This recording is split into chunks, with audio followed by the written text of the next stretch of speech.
Hi, this is Nick from Regeneration Physio. This is our first ever podcast, so bear with us. If we make a few mistakes, we're just gonna wing it basically.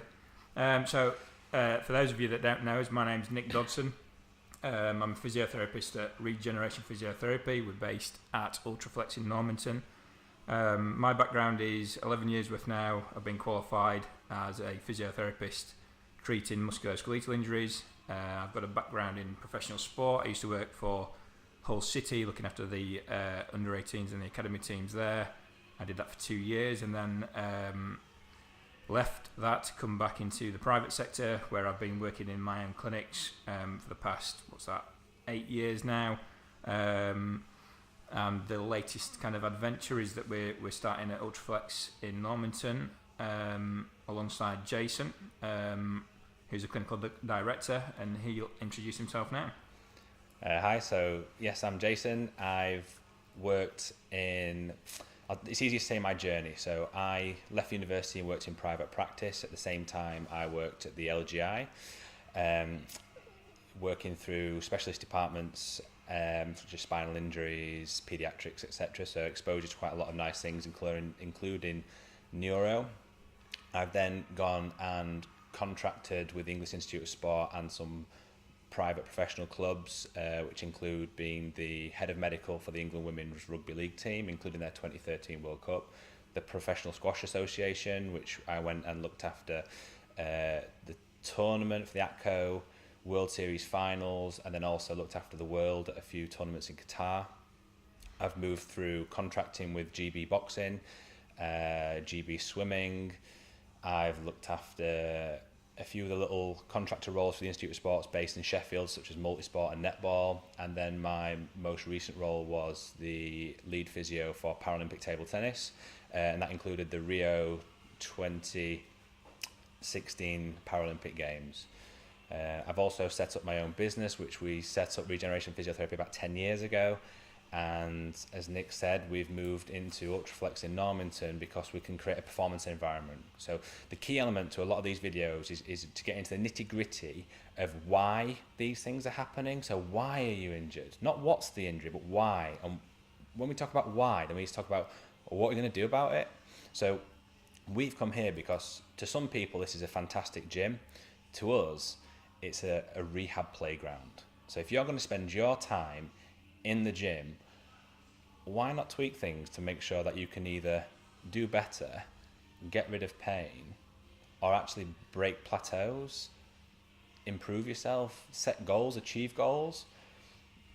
The thing that we tend to find here is there's a little bit of bro science. So with the best of intentions, you come and join the gym and you start getting into it and your goals may change. So when you first come, it might be health, aesthetics, looking good. Boys want pecs, girls want glutes.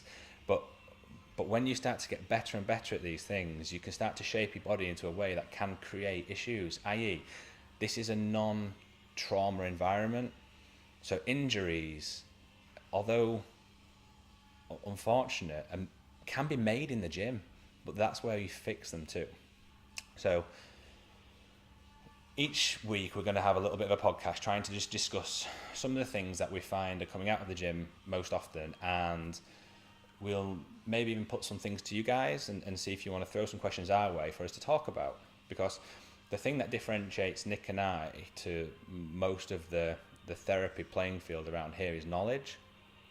There's lots of great therapists, but we've got performance sport knowledge. So I've got a postgraduate diploma in sports injury rehab and Olympic lifting.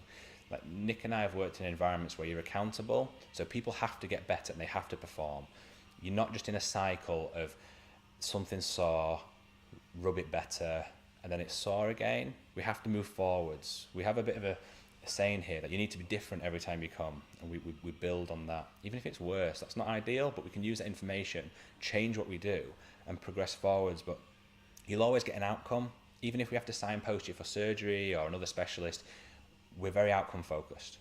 It's not to say that we can't do all the nice soft tissue and maintenance things, but it's when it's part of a plan, it's part of your specific sports science plan. We're both from environments where you have a team around you, and that's what we're trying to build here. So our first topic, this week is... So one of the things that we see a lot in the gym based environment and in clinic here so far is shoulder pain, and people often complain of pain at the front of the shoulder. They complain of pain, particularly the chaps out there who are pushing and pressing, shoulder press, bench press, and kind of chest-based exercise. They complain of shoulder pain that is interrupting their training sessions. That pain might be a sharp pain that they get in every now and again. It might be a dull ache in the upper arm that just kind of lingers after training. So that's the first kind of area we're going to look at. What sort of things, what contributes to that? So there's loads of things that can influence shoulder pain. You can look at mechanical dysfunction, such as terms like impingement get banded around, and bursitis. And you hear these things, and they just basically mean getting squashed.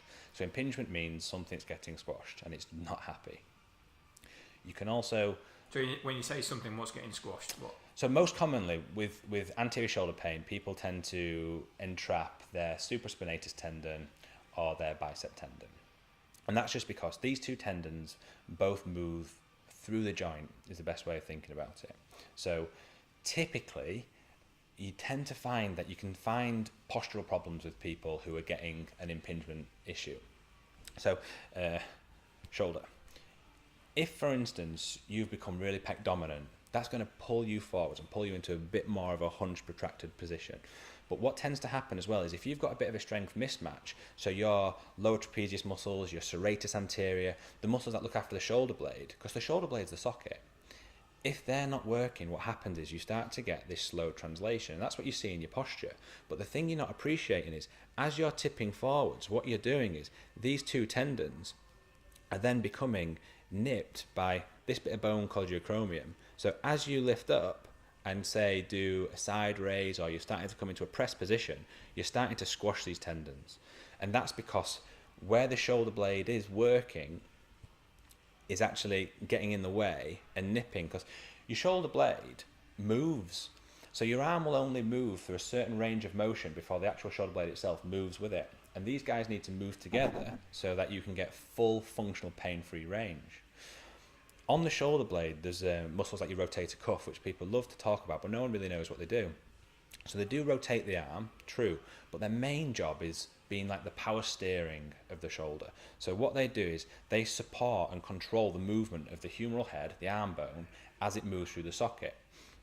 So the point is, if you're increasing pecs, delts, and you're doing a lot of heavy pressing, but you've never looked at these lower fibers of your trapezius or into your serratus or what your rotator cuff's doing, that's like upgrading the engine in your car but not doing the brakes or not doing the power steering. So you're ending up shifting a balance of power with how the shoulder works.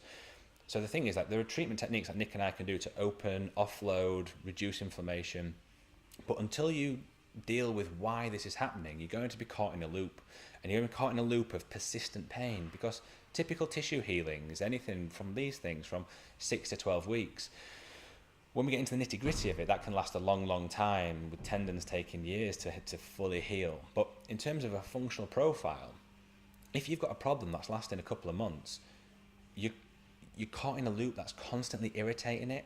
And if you're getting constant inflammation from nipping at these tendons, they're not going to get better until you stop nipping them, no matter what therapies you have done. Does that make sense? It does, yeah. So you mentioned there something about impingement kind of being, what you're saying essentially is that's a symptom rather than a diagnosis then?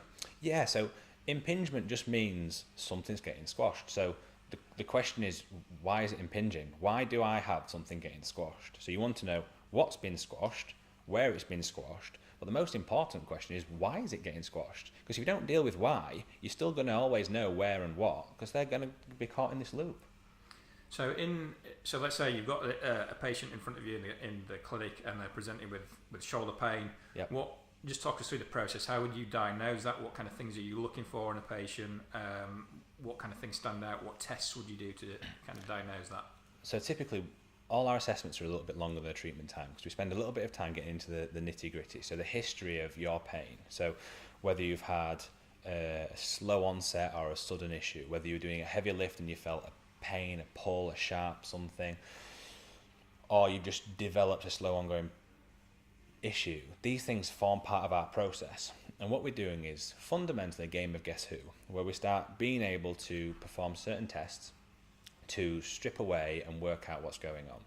So Nick and I have done this for a long, long time, and there is an element of pattern recognition, i.e. you typically fall into set groups, but we actively try and stay away from that, because then you can end up typecasting people. So you'll go through a series of arm motions, we'll get you to lie down, we'll move the arm through different positions, do different things to you, and each test that we do just stresses a different ligament or a different part of the arm, potentially a nerve, which we'll talk about later, or some other element of the shoulder. So just like the game of Guess Who, we're just stripping away the things that are okay. Unfortunately, sometimes these are pain provocation tests, so they can be a little bit sore, and that's what we're looking for. But there's a variety of tests that we do, all shaped around what happened to you, your story coming in, and then we just start stripping away to kind of get a bit of a differential diagnosis, an idea of what's going on. But we typically try and look at the functional profile.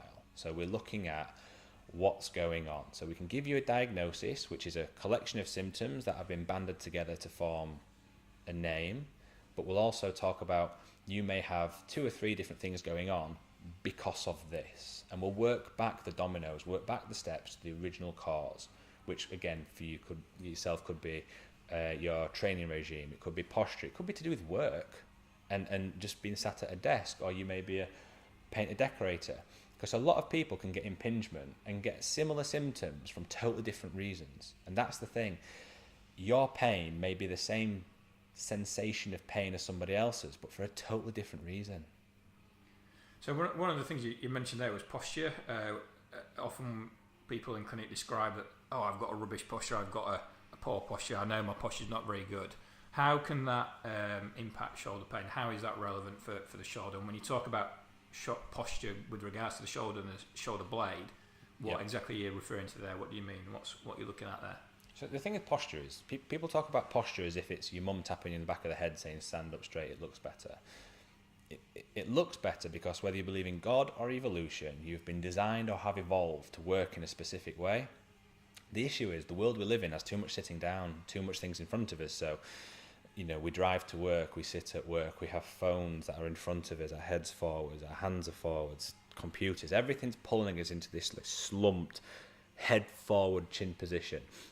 But again, if we bring back to the shoulder blade, what happens is even these postures, so say your pec's not pulling you forwards, but you live your day in a position of hunch forward, head forward, you're doing the same thing, you're just changing the biomechanics of what the shoulder's doing. So you're trying to give yourself impingement.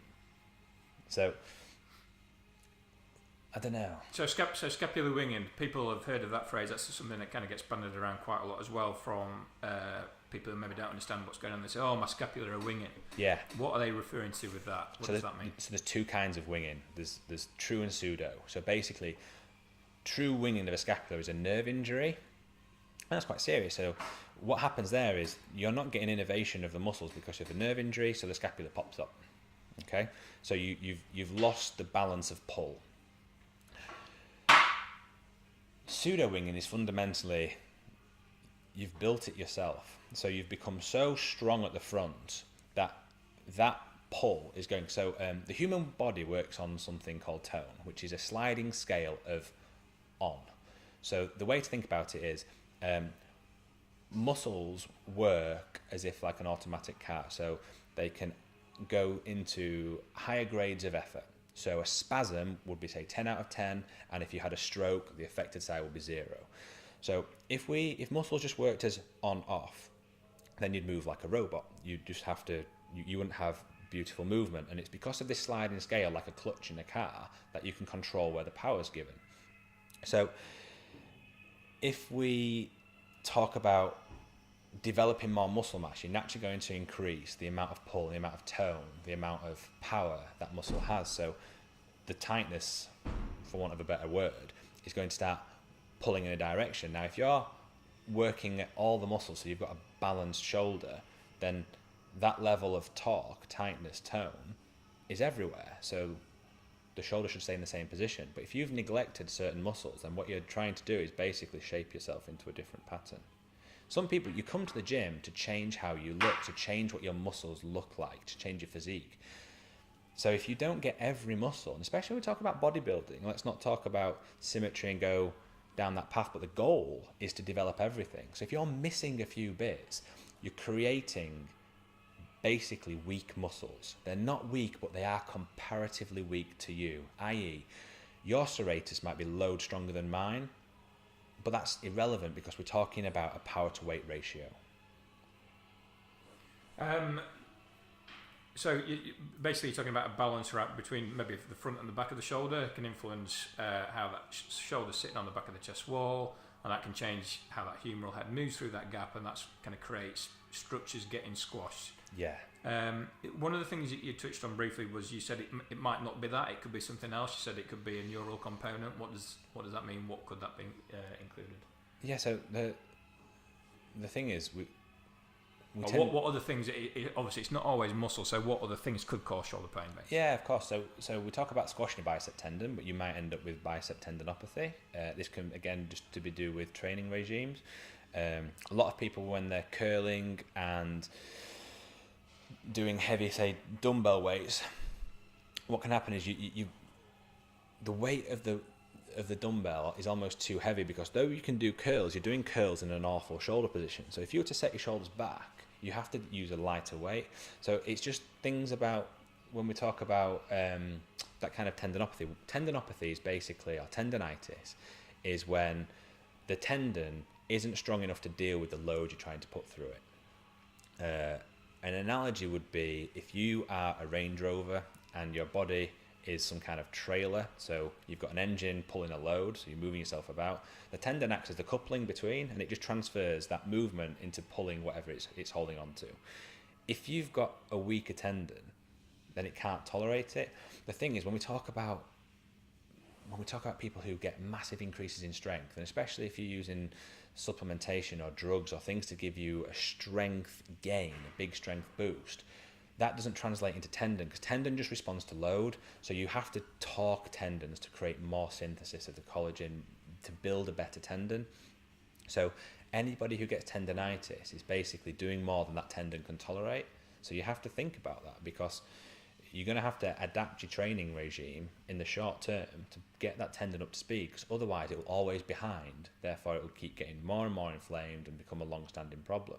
And the longer these things tend to get degraded, the worse they become, therefore the longer it takes to get back.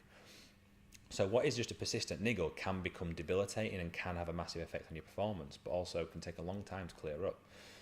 We talk about neural, so the nerves that control the hands, so in terms of sensation, power, your ability to grip, your ability to move, feel, they all come from the neck, and they pass through basically the shoulder, the axilla, and into the arm. So if you have, so shrugs are banned in the Institute of Sport because they work levator scapulae, they're not working your upper traps. Okay, the fibers are lateral. So what tends to happen is there's a big relationship between doing shrugs and irritating nerves, causing basically neck pain.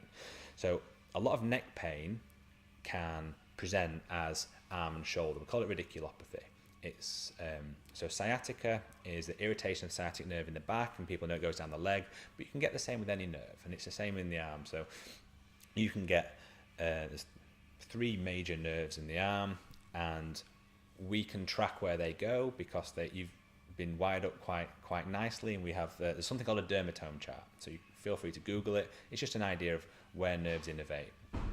But neck pain can give you, or a neck problem can give you arm pain. And this is the key that we were saying before. It's all about knowledge. It's all about being able to understand not so much what and where, but why. Why is this arm hurting? So part of a shoulder assessment comes with a neural exam where we test the nerves and make sure that it's not a neural problem. So, okay, think about it like this.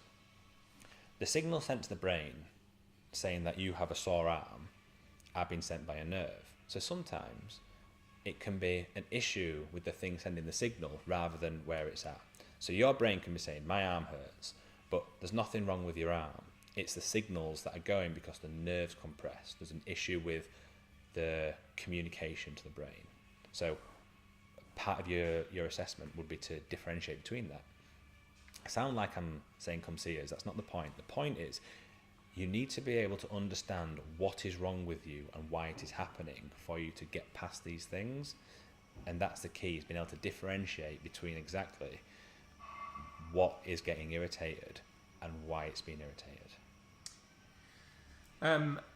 Okay, great. So just to cap that off nicely, what you're saying there is anterior shoulder pain can be a number of things. It could be kind of muscles, tendons, it can be ligaments around the shoulder. Even though the pain is kind of localized over the shoulder, it could be coming from the chest being tight, it could be coming from things around the back of the shoulder blade, it could be things, it might not be shoulder related, it could be referred pain from the neck or the nerves.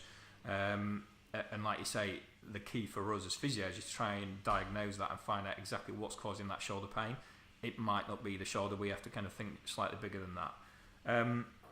Are there common mistakes that you would say, or not mistakes, or common habits that people do, say in this environment, which is a gym-based environment? Do you see similar presentations of people, or that similar problems that people have? And if so, what are they? Yeah, that's a brilliant question. So the thing is, the stronger you get, the more you're able to lift, obviously. But things like, if we talk about lateral raises, so again, we're just talking about mechanics. So I see a lot of people doing lateral raises with the thumb down. So what that's doing is it's rotating the humeral head round again. So we're just talking about trying to expose those tendons to a squash. So then when people are doing heavy lateral raises and lifting up with thumbs down, that is almost perfectly how we do a pain provocation test to squash a tendon. So I don't know where it's come from, but if you're going above 90 degrees with your thumb down, you're going to squash these tendons, you're going to irritate your arm. So if you're doing lateral raises, you need to stay below 90. But ideally, if you just rotate your thumb round, then you're going to rotate the tendons out of the way of that aspect of the acromion, and you'll be able to come all the way up. Simple test is just turn your thumb round and see how high you can take your arm. You can't take it all the way above your head because you squash. So rotating your thumb round on lateral raises is a great way to do it. The other things that we tend to find is when people have got quite a strange push-pull relationship. So if you're doing lots and lots of push-based exercises, but without addressing back, and when we talk about back, we're not talking about lats, we're talking about traps, mid-traps, lower traps, serratus. And then we talk about shoulder, we're not talking about just deltoid, the different fibers of deltoid, we're talking about rotator cuff. So one of the big things that we see is people training to massively high levels and getting really strong and really good, but have missed muscle groups. A simple thing is like, do you know how every piece of equipment in the gym works? And if not, why not? Because it's there, and especially in a gym like this, they're all there to kind of isolate certain movements. But then also isolation can be an issue. So the more you take away stability, so the more you use a machine to press, Smith machine versus bench, Smith machine versus dumbbell press. Dumbbell press is harder because it's unstable, so you're having to use stabilizing muscle, so you're having to get your rotator cuff to stabilize the humeral head and work alongside your pecs to push and your triceps to push it up. Versus if you're in a rig and you can just push, you're basically just pushing from A to B. So that's a nice way to get strong, but you're not achieving balance. And that's it. The human body is a pulley system. So you need to make sure, again, just think about upgrading a car or upgrading anything. You need to make sure that you do all the different parts. So yeah, we tend to find that there's a few technical errors, sometimes through ignorance, sometimes through just like rumor, just I hate the term like bro science, but it exists. Like you see somebody big doing something, so you do it yourself. But none of that steeped in when I say science, I mean like strength and conditioning, like the art of lifting, the art of getting strong, the studies behind how to do it more efficiently. Sometimes you do something because you've just seen somebody else do it versus it being the right thing to do and the right thing to do for you. So no one should really follow the same training plan because everyone's slightly different and everyone has different jobs outside of the gym, but you both could be going for the same goals. So yeah, the key is trying to make sure that you actually have like a balanced plan. You're understanding that you're not missing any muscle groups. You're moving your body in all its variations. You're doing mobility work. So getting tight. you don't have to get tight. You can still be massive and not tight. Muscles only work in one direction. So you climb up a rope, you don't climb down it, you allow yourself to be lowered down. Muscles do the same thing. So they can only pull towards, and then other muscles, so the antagonists, the ones that move the other way, and these ones allow themselves to be opened up. And that's kind of the point of mobility and stretching is, yes, some recovery, excellent, but if you've been working to really high demand, so you've got some serious pump going on, you're going to be leaving the gym in a slightly shortened position than when you came in because you've worked those muscles so hard. So that's where your mobility stuff comes in, just to pull you back to normal, just so that you've not lost that little bit of range. You can still have full range of movement and be humongous. How often should you do mobility? Every time. So every time, if you train hard, so if you're performing, and if we're talking about into like the strongmen stuff, you want to kind of stay away from stretching while you're performing, because stretching can reduce your performance beforehand. So you muscles and tendons hold like a little bit of latent energy. So if you're going to do a heavy lift and you're going for like a 1 RM and you're competing, don't do too much stretching beforehand. You might do a bit of stuff just to kind of see how you feel, but you wouldn't try and lengthen anything significantly.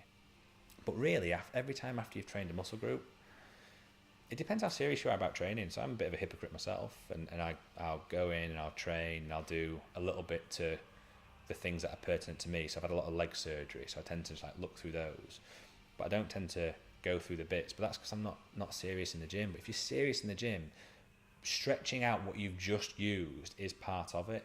That is what will help you achieve higher gains. We're going to do some case studies, and there's loads on the internet of where your performance can be limited by your ability to get into certain positions. So actually, some of the strongmen that we know and look after, their lifts are limited because they can't achieve a good position to lift. So mobility is limiting the strength. Just bring it back to kind of the process of shoulder pain and what would happen in clinic. What sort of things would you include in a treatment session, and what kind of things in terms of in the treatment room first, what would you do, and then also in the gym, what would you be looking at? One of the things that I think a lot of people are scared of, particularly those that lift, is they assume that we're going to tell that patient to rest, and that frightens the life out of people. So is that part of what you would recommend or not? No, that's a brilliant question. So again, Nick and I come from a world of performance. So the point is for you to achieve. We're not your mother. We're here to help you achieve. Pain is just a symptom, and if you can perform and win and do what you need to with pain, then we'll potentially take you down that path. But pain is often always telling you something's not quite right. No pain, no gain is to do with aerobics in your living room, and if you don't actually work hard when you're doing your squats, you're not going to get a change to your muscles.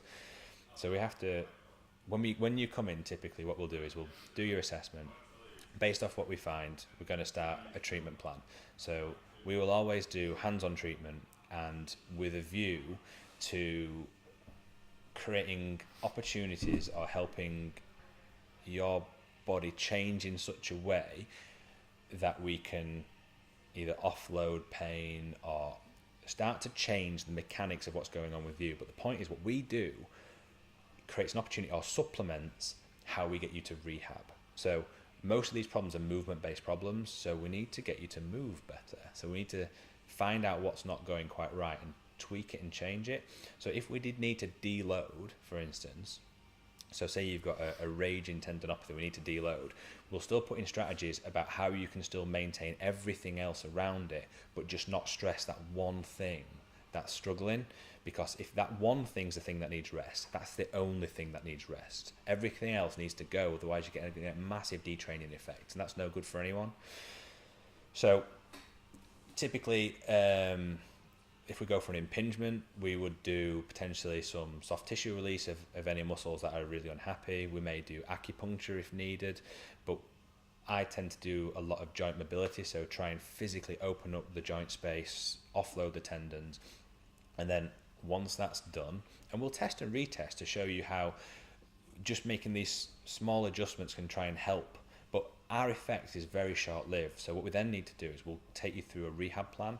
So that might be something as simple as some exercises for at home, but to reinforce that specific bit, that short-term goal of what I want you to achieve by next week is, and you're going to do that by doing this. From there, we may then take you into the gym and strip away the things that are causing the irritation, but bring in something that can still achieve the same or similar goals to what you were doing them for, but without irritating that tendon. So for instance, we might stop lateral raises for the short term, and typically we tend to have to deload pressing just because of the inflammatory effect. So because the tendon's getting so squashed, it's unhappy, therefore it's more easily squashed. It's a bit fatter, a bit more swollen. So there may be some anti-inflammatories, you may need to speak to your doctors about that, of course, but we will talk about how do we deload the tendon. And that doesn't mean rest. That means how do you stop squashing it, which may mean activating other muscles. So you might even find that your training plan gets increased because we need to look at the things that are not working properly. Addressing the imbalance you were talking about. Addressing imbalance. That's it. It's just how do we achieve what we need to with the minimum negative effect on your training plan? Because the point is, we succeed by helping you succeed. I've talked to some patients about what we do more of is, it's less of physios fix injuries, and then there's, do you help prevent them? Yeah, we try and help prevent them. Those are two massive parts. But in this environment, when we're talking about athletes, and if you train like a lot of people in the gym, you can be an accountant, but you're still an athlete if you're training hard and that's your goal set. But we're looking at a performance impact. So how can we use our specific knowledge of the body, how things move and what everything's supposed to be doing to help you break through plateaus? And your plateau might be, so a good example of this imbalance, maybe you don't get pain, but your bench is limited. And your bench is limited because your scapula's in a rubbish position and your rotator cuff's not able to stabilize. So as you press up, the weight of the bar and gravity is almost trying to dislocate your shoulder because it's pushing back down. So you're limited by your ability to control the joint rather than press. So if you've hit a bench plateau, you may need to look at stabilizing this shoulder, this imbalance, so that you've got a firmer base to push against. The way of thinking about it with squatting. So if you are insufficient in your cuff, your ability to control your scapula, then that's like trying to do squats on a trampoline. You've got nothing firm to push against. So therefore, the weight that you can actually transition is less because there's more control needed. There's nothing solid for you, simply for your pecs just to shove. So just to reiterate, yeah, I'm waffling. We're not going to tell people to rest. No, and you'll never get blanket rest. Because that's what people are I terrified don't think of. I've ever given anyone ever blanket rest. Even patients who've got broken feet, we work on how do you keep your fitness up. So you might be on a boot and we customize the bike. So you're grafting on a bike and the boots get awful and sweaty and it's gross, but you're still keeping your CV up. If you've got a tendon problem, we might need to offload that one tendon, but we'll still come up with a plan that means you can still achieve your goals. And at the very worst situation, the very worst scenario is where we're limiting, say, it's so sore that it is, every time you press it's sore, then yeah, you might have to lose press for a short period of time. But we'd say press what you can, and we'll give you other rehab around that so that the detraining effect is as small as possible. But it's only with a view so that we can get over that problem and then accelerate through again. I.e., if it was going to get better, you wouldn't be coming to see us, you wouldn't have a problem. And that's an interesting point about pain. You don't get used to pain. If anyone got used to pain, no one would have pain. Things just wouldn't work. So if you're thinking, I'm just getting used to it, I'll keep going, I'll just get used to it, you won't. You'll just make it worse. Or it'll get better. And there it won't hurt. And the other thing, just to recap that, in terms of treatment, you'd be looking to do things to reduce the amount of pain, essentially create a window of opportunity to train better, rehab better, so that medium to long term that pain hopefully diminishes from the shoulder and goes altogether. Exactly. Okay, great. And I've lost my train of thought. Completely gone. Any other kind of thoughts about shoulder pain in terms of what we discussed today? Anything else that you want to kind of cover? The only bit that I'd say is that the shoulder is a super complex joint, and it's brilliant, and it's designed or has evolved to be really efficient. And a lot of the time, if you get that's the most mobile joint in the body. It's outrageous. designed to be throwing things. But the key thing to think on is most of the time with anterior shoulder pain, it is something you are doing that is creating the problem. So you need to almost understand and accept that, and then think, okay, I'm part of the problem. Unless something, you've been hit by a car or something, then obviously, yeah, something's happened to you. But when it's come on by itself, what it means is the world in which you're living, the world in which you're putting your body through and using it for whatever you're doing is causing your pain. Therefore, there has to be some change to that world for it to be any different. And that's why people like therapists who are looking at doing assessments and have the relevant skill set to actually create diagnoses, that's where you need to be signposted towards, just so that you can get an understanding of why these things are happening, not so much what's happening. And then from there, you can create plans to get better. It's just human mechanics. Okay. All right, I think that covers most of the things that we wanted to talk about today in terms of shoulder pain. Thanks for listening. This is our first podcast, so don't be too harsh on the reviews.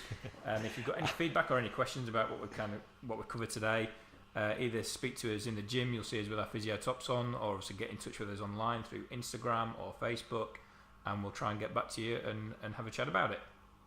This is Nick signing off. Cheers. Sorry for waffling so much. Our Instagram is @RegenPhysio, and the business is Regeneration Physiotherapy, which is on the line. Cheers.